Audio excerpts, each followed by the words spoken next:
almost 4 years ago, I did a video titled Packing for Your Africa Hunting Safari.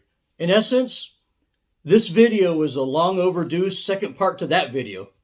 In my first video, I basically covered what I pack for your typical South Africa or Namibia type hunt in any one of the countless game ranches and areas like those.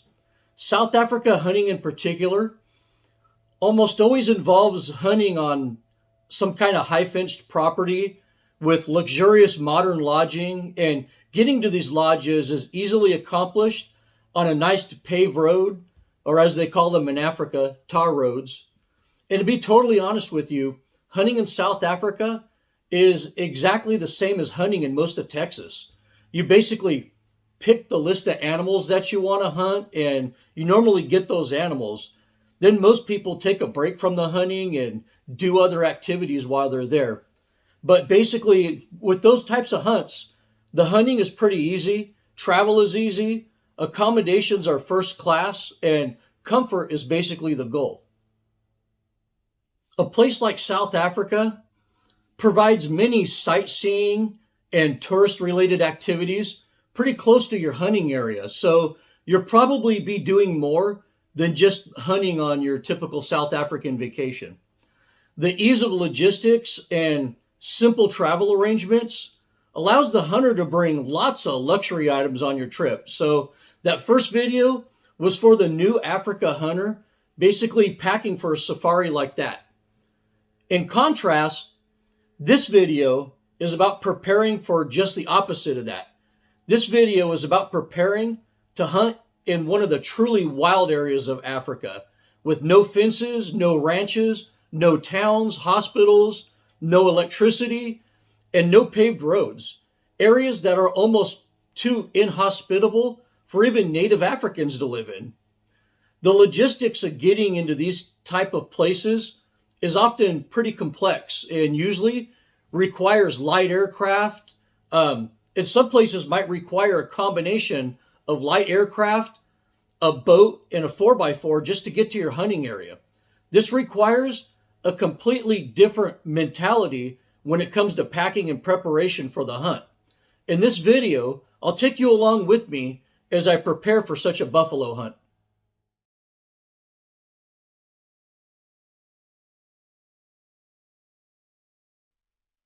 Hunting buffalo in wild and remote Africa isn't for everyone. You'll work hard, often in sweltering heat and humidity, while being swarmed by mosquitoes and tsetse flies. There's a reason why people don't live in these areas and that photo tourists almost never go there. And since there's no fences or good roads, you'll be doing a ton of walking over many days in search of that right bull. These hunts will test your fitness, your equipment, your patience, and your will. And the most troubling part for most people is that there's no guarantee that you'll even get your bull. You might spend a small fortune on this hunt and come home empty-handed. You have to work to be successful on these hunts. At the end of the day, this is how buffalo deserve to be hunted. Buffalo are too noble of an animal to be hunted in a fenced enclosure. Buffalo are the epitome of nature's brutality and perseverance, and hunting them in their wild natural state is the only rewarding way to do it.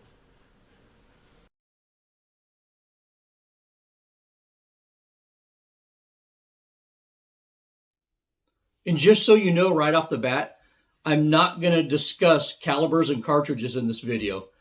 I have a 375 H&H, a 416 Remington Magnum, a 458 Win Mag, a 458 Lot, a 450 Nitro Express, and a 505 Gibbs in my safe. But on this trip, I'm taking an absolute stock off-the-shelf plain Model 70 chambered in 416 Remington Magnum.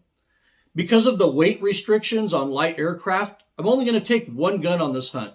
And I think that the 416 is a great do-it-all gun if you aren't recoil sensitive and you know how to handle a big gun. I have a video on my channel titled Using a Big Bore Bolt Action Rifle.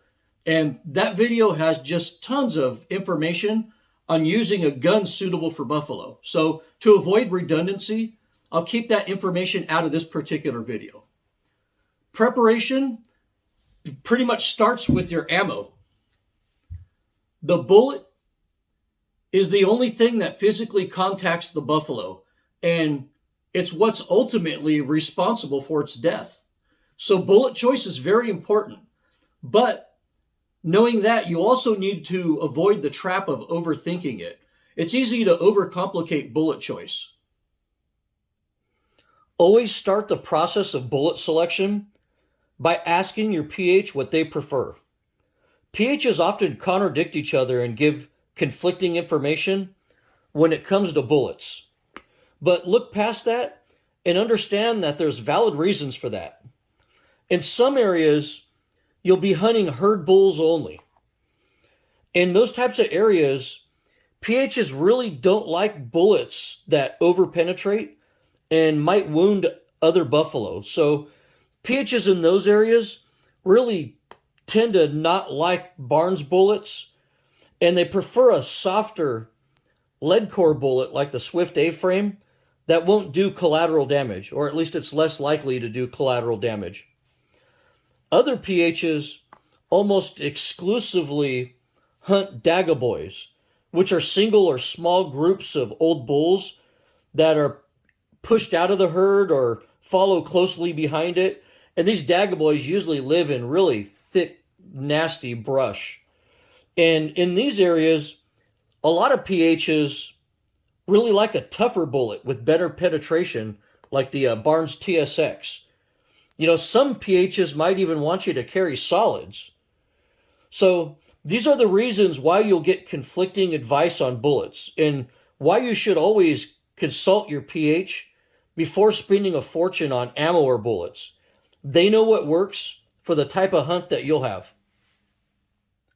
In this day and age, ammunition and reloading supplies for dangerous game cartridges are extremely hard to get. Most companies that make safari ammunition and reloading components only do it in small seasonal runs. The president of Swift basically told me this year at the Dallas Safari Club convention that they only manufacture large caliber bullets once every few years. So if you can't get the bullet that your PH wants you to use, tell them what you do have to work with and find the best compromise. Your PH understands what you're dealing with ammo availability because they're dealing with the same thing. But if you aren't an experienced and skilled reloader, please do not load your own dangerous game ammunition. Buy factory ammunition and be happy with that. Loading over pressure in these big, dangerous game cartridges can be deadly. And failing to properly crimp or have adequate neck tension can result in your ammo literally falling apart in the magazine of your rifle. So for this trip, my PH highly recommended the Swift A-frame. And luckily, I still have some 400 grain and 350 grain A-frames in inventory. I'm using the 400 grain A-frame loads for hunting on this trip, but I plan to use my remaining 350 grain bullets for practice before the hunt. I have some extremely accurate loads for my 416. In fact, at 100 yards, I can almost stack bullets into the same hole with my 400 grainers.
perfect crimp.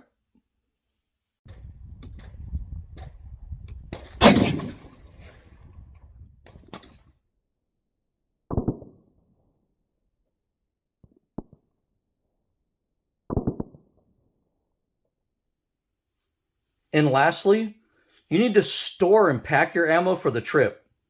99% of air travel will require you to put your ammo in a lockable container and then place that container inside your check bag.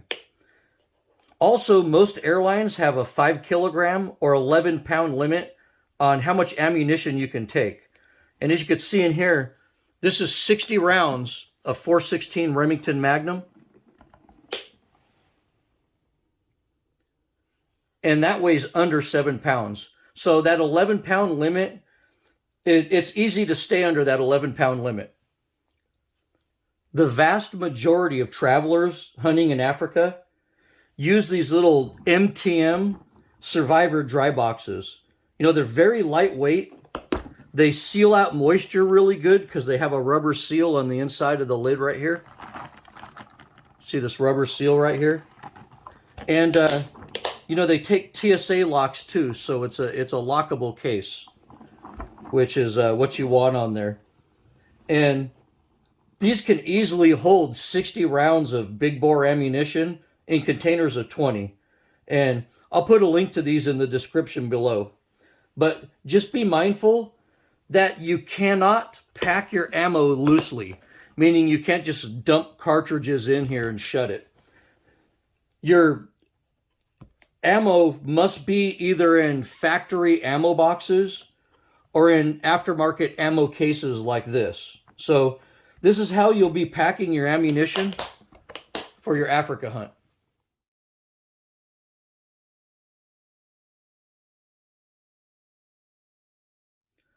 Once you have a reliable rifle for your hunt, hopefully it's a controlled round feed bolt action rifle or a good double gun without a muzzle brake, no muzzle brakes. Once you have that, it's time to prep the rifle for the trip and practice with that gun. If you're using an optic like my old eyes prefer, be sure it's a low power optic. You know, almost all shots on buffalo will be under 100 yards. And if you're hunting in the really thick stuff, you probably won't shoot over 50 yards. So you'll be doing most of your hunting with your scope on 1 or 2 power at most. And you'll definitely never need more than 5 power on a buffalo hunt. But before you mount and zero your scope, make sure that your iron sights are right on, because if your scope takes a shit, these are your plan B. And after you zero these in and do mount your optic, make sure that your optic has quick release rings on it, so you can take your scope off in the field if it gets damaged. And lastly, make sure that your action screws and bases and scope rings are properly torqued to specs. After that, you can go ahead and zero the gun at 50 or 100 yards, depending on the cartridge you plan on using. My .416 Remington Magnum loads hit almost dead on at 50 and 100 yards with a 100-yard zero, which is one of the reasons why I love this versatile cartridge so much. Then when all that's taken care of, basically the rifle preparation's taken care of, it's time to mount a sling onto your gun. Don't act like the goons on those TV hunting shows you watch on the Outdoor Channel, who carry their rifle on their shoulder like this, walk around muzzling everybody around them. Don't do that. You know, you're the client on this hunt, and there's going to be a lot of people walking in front of you and to the side of you, and it's just dangerous swinging that the muzzle around with your hand while it's on your shoulder. Don't carry it that way. Just get a good, simple 2-point sling and mount it to your rifle. So with your gun fully decked out and ready to hunt, now it's time to practice. I've been going to the range just about every weekend for the last month in preparation for this hunt. I also did a lot of dry fire practice at home. I want to reintroduce that muscle memory and cognitive presence to do everything right in a stressful situation. And practice is the only way to get those skills. And to me, practice with your rifle is one of the more important aspects of going on a dangerous game hunt. Even if it's mostly dry fire drills, you must develop that muscle memory to clear the sling around the shooting sticks, operate the safety, make an accurate shot, run the bolt, and reload. And you need to practice to get all that down.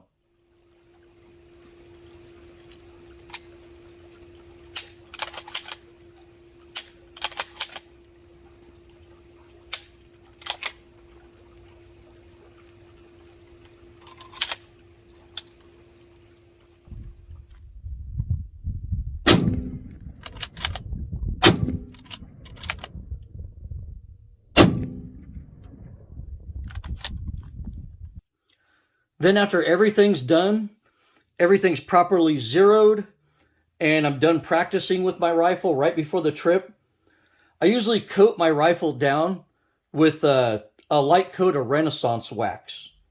And this stuff gives my gun a layer of protection from the elements and from the gallons of sweat that'll be coming off my body over 10 days in the field in the Zambezi Valley. So just be sure to keep this stuff out of the checkering. And lastly, I go to the range one last time to verify my cold bore zero, and this rifle's ready to hunt. Once my rifle is fully prepped and zeroed, it goes in the case one last time. I've tried Pelican, SKB, and Tough Pack cases over the years, and I always seem to go back to the trusty old Pelican 1750.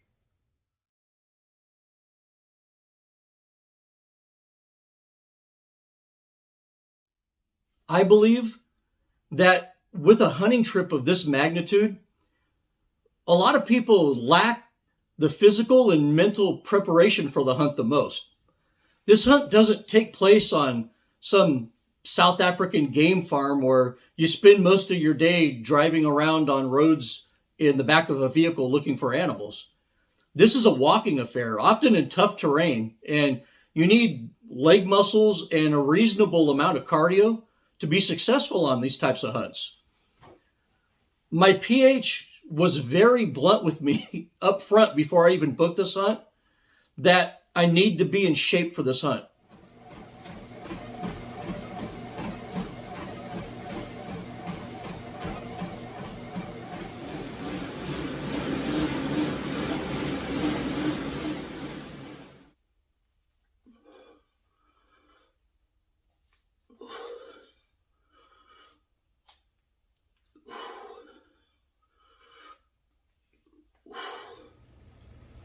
It's also going to be very hot in the Zambezi Valley for my hunt. Luckily, or unluckily, depending on how you look at it, I live in a place where it's 100 degrees plus all summer, and I work outside a lot, so acclimating to the heat isn't really a problem for me. But for people who live in northern climates, walking 10 miles a day in sweltering heat will absolutely break their will to survive. You have to be mentally and physically prepared to deal with the heat and humidity. And lastly, you need to get your expectations right before you even think about booking your hunt. Americans and Europeans in particular tend to be idealists and dreamers. We get an idea in our head of what something should be like and expect reality to mirror that, but that's just not how the world works. Don't expect some beautiful Garden of Eden or some posh five-star lodge. Expect mosquitoes, tsetse flies, and huge spiders, possibly all in your sleeping quarters simultaneously. Expect to eat and drink whatever camp provides to you. Expect to see poverty like you've never encountered before. Do some real research on the areas you'll be hunting so you know what to expect. And most importantly, expect plans to change, as they often do in Africa. Entertain the possibility that you might not even come home with a trophy. These are unfenced wild animals living in a vast wilderness. So there's no guarantee that they're going to cooperate with you. Spending $25,000 on a hunt and getting nothing is a hard pill for a lot of people to swallow. And you need to be mentally conditioned to realize that the hunt itself is a lot more important than the result.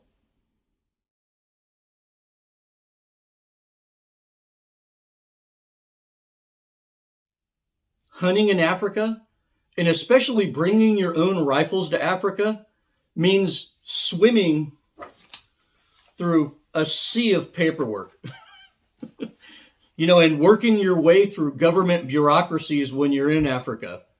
Hiring a travel agent like Travel with Guns does help in this regard, but much of the work is still your responsibility. Airline regulations for firearms varies wildly from airline to airline, and you need to submit your intent to travel with a firearm in advance within a predetermined time frame usually. So you need to have all of that cleared up.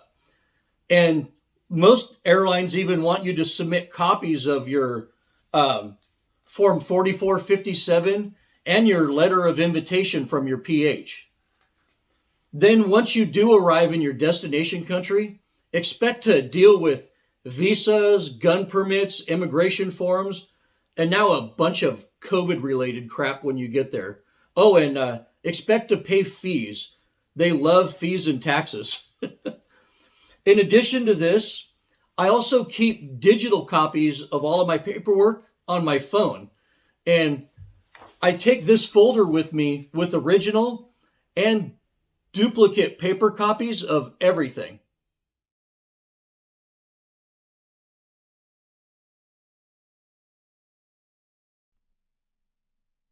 In remote African locations, especially those locations in the tropics, you'll be battling with insects, from malaria-carrying mosquitoes to vicious tsetse flies to scary spiders and hungry ticks, and pootsie flies that lay eggs in your clothes that hatch into larvae and eventually burrow into your skin. You have to be prepared for these kind of critters when you're out there.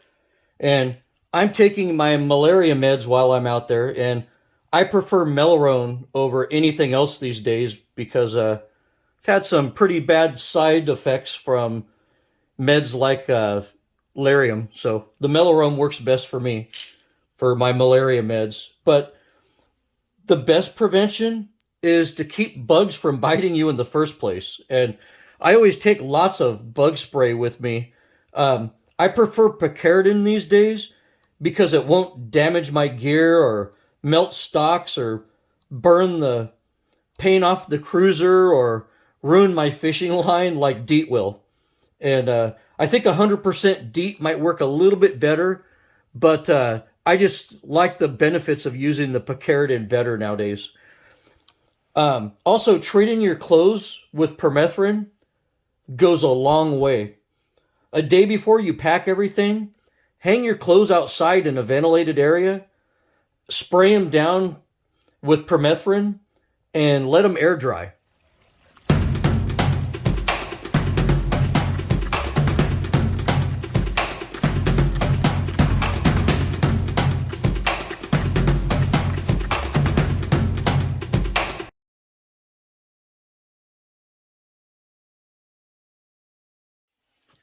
And I'm using this Kafaru day pack as my carry-on.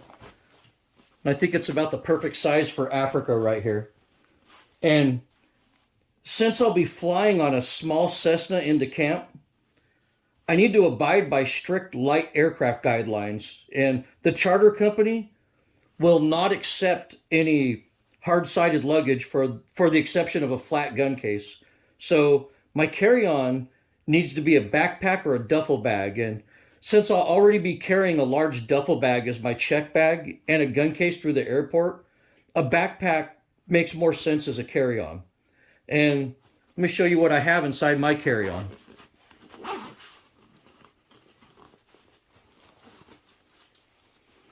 The first thing at the top of my bag is what I call my go pouch or my go bag.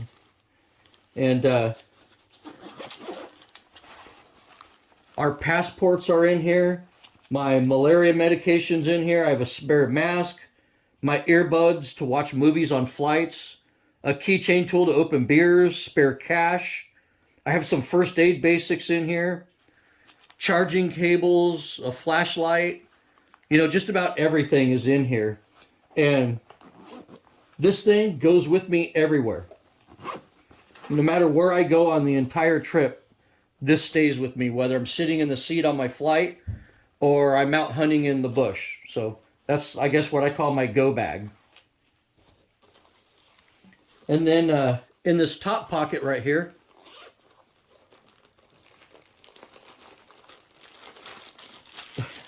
toilet paper always comes in handy. And my sunglasses.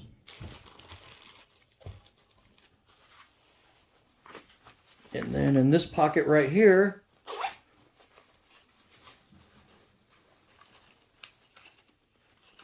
let's see, I have my Garmin InReach Mini 2. And this is really my lifeline on a trip like this. You know, I can know exactly where I'm at any time, and I can backtrack my way out with this. And I can even send an SOS with this in an emergency. But the really cool thing about this is I can text family members or even ripcord if I need to over satellites. And that's right, I can send and receive text messages on this little thing through satellites. And I also keep a portable power bank in there. And I really like the Anchor brand of products, especially for these little power banks. And I love this 20,000 milliamp power bank. It always works out good for me. And of course, pins and some miscellaneous charging cables are in there. And then this is my vanity or toiletry bag for the trip. I mean, it's got everything in it. Soap, shampoo, shaving stuff, Q-tips. I mean, anything. It's even got a mirror in it. So just about all of my toiletries are in this bag right here. And the reason I carry it on my carry-on instead of my check bag is because I'm really going to need this toiletry bag, at least the basics of it, for those really long flights or those really long layovers like you commonly encounter on these trips. And next, I have a packing cube right here. And this basically has everything I'll need in it for a full day right here. And I'll show you what I have in this Yeti packing cube. So this is a full set of clothes I'm going to put in this packing cube right here and place in my carry-on backpack in case my luggage gets lost en route to my final destination. I'll still have an outfit to wear and to hunt in when I get there. So I'm going to put all of this, basically socks, underwear, shorts, a hunting shirt, and a buff, all in this little packing cube. And here's how I do it.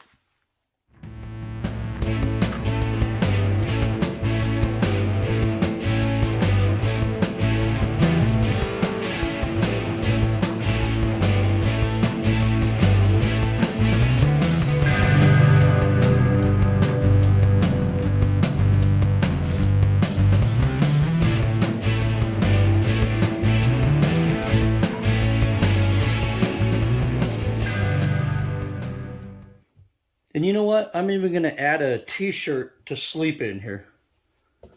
So a lot of times I like to sleep in a t-shirt, so I'll bring a t-shirt too.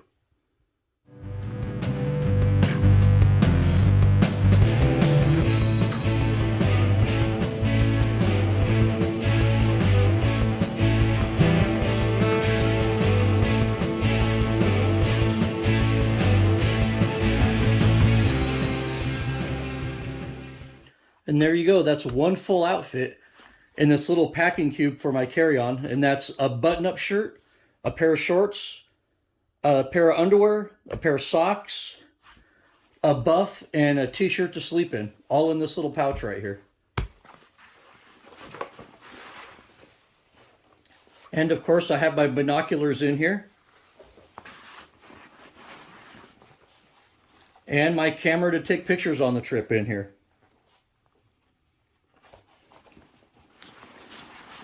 Spare set of sunglasses. And reaching down there further, have a boonie hat to keep the sun off my head. If you're a bald guy like me, these come in really handy. Then a spare set of leg gaiters. And then in this little back pocket right here, of course I have a Desert Dog outdoor koozie for my beer. You know, beer gets warm really fast in the Zambezi Valley, so this is important. My Petzl headlamp. A spare TSA lock. Very important right here. Plug adapters for every conceivable situation I'll be in on this trip.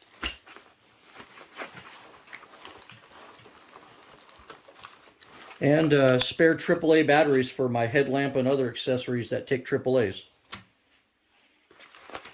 And digging down further, spare gallon Ziploc baggies. Oh boy, do these come in handy for just about everything. Seems like as many of these as I bring, I end up using. Then this little front pocket right here. Oh, if you do a lot of hiking, you know all about these, man. These could be a lifesaver on a trip. If you even start to feel a hot spot on your foot, don't even joke around. Just stop, take your shoes and socks off, and immediately use one of these. Then, of course, I have some sunscreen and some bug repellent in this pack.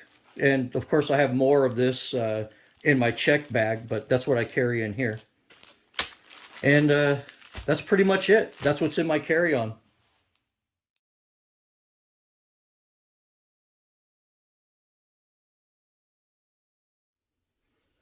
And once again, due to light aircraft restrictions, I must use soft-sided luggage. No suitcases are allowed. I don't even think you could take the duffel bags with the hard back on it on this particular light aircraft flight I'm going to be on. For this, I use my bad duffel bag. And I have a review of these fantastic American-made duffel bags on my channel, so check it out. They're worth getting.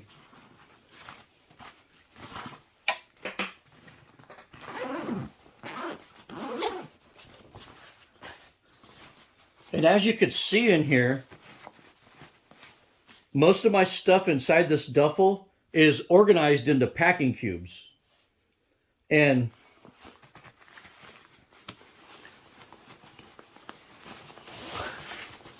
this is 3 full hunting outfits for me. I'm talking full. Shirts, shorts, socks, underwear, everything I need. This is 3 full outfits in this little packing cube.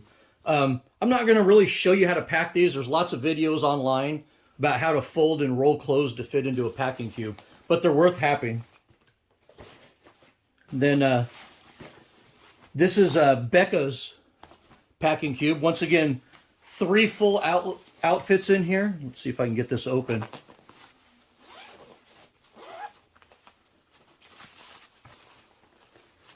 That's 3 full outfits.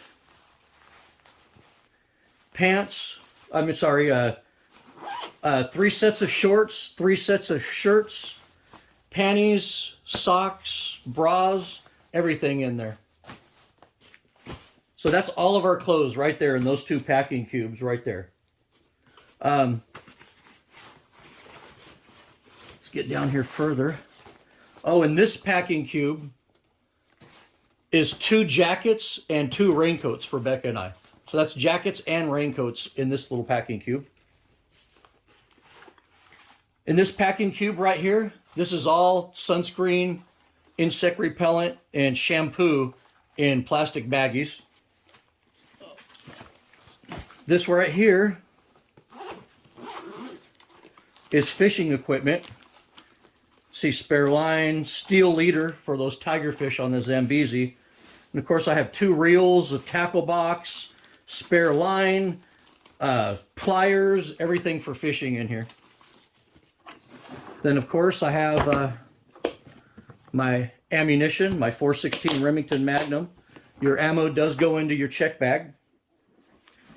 Then I have my belt from Murray Custom Leather, and it's going to get a workout pretty soon here. My Rhino Tough solar charger. The camp I'm staying in, or 2 camps I'm staying in, do have generator power, but it's only for a few hours a day. So I brought some solar power to do some additional charging while I'm there. And then this right here, these are my spare boots. And luckily, Becca actually has just a little bit smaller of a foot than me. I wear a size 11 men's, and she can actually fit into us. She actually wears a size 10 men's. So in a pinch, she can wear my spare hunting boots. It usually works out pretty good. And this boot bag is also from Bad Bags, and it's pretty awesome. And these are my uninsulated non-Gore-Tex Loa Toros, and these are made for hot weather. And I'll be wearing my Alta Lone Peak hikers on the plane, and usually probably for most of the hunting. But these are my spare backup boots, or if I get there and we're actually climbing a lot of rocky terrain, maybe I'll switch to these boots instead of my Lone Peaks. But that's my spare boots. Oh, and also in that bag I had a set of flip-flops in case I want to lounge around the pool in Harare or wear them in camp. And then this bad micro bag right here. This is all my hunting accessories right here. Cleaning kits, tools, gaiters, ear pro, just about everything I need to shoot and maintain my guns is in this. And have the side pocket right here. This is really cool. This is my sewing kit, and I'll show you what this does right now. You know, having a missing button in the field or some stitching come apart on a hunting trip where you're only taking, 1, 2, or 3 sets of clothes with you can be kind of a disaster. So I always bring a spare sewing kit. So there's one thing that sewing kit won't handle, and that's these buttons, these jean type buttons right here. And it seems like most of the hunting shorts and hunting pants I use these days have one of these metal rivet or jean style buttons on them. And unfortunately, these are prone to failure too. It's best just to buy one of these $4 or $5 kits off of Amazon. And what these are is these repair these broken buttons, and you don't have to hammer these rivets in or have a special tool to put them in. They come with this little screwdriver, and all you do, you screw it in. And bam. You could fix a broken jean button or rivet button that quickly in the field. And so what I do is I put this little Singer sewing kit with these rivet button repairs with that little screwdriver the kit came with in this little thin Ziploc bag. And this covers any garment repair I might need to make on the trip. And of course I have a pocket knife to carry while I'm there. And I like a good folding pocket knife that's easy to wash off if it gets bloody or dirty. Spare carabiner, spare shoelace for my boots, a knife, miscellaneous earplugs and stuff. And I always take a couple of spare ball caps with me too.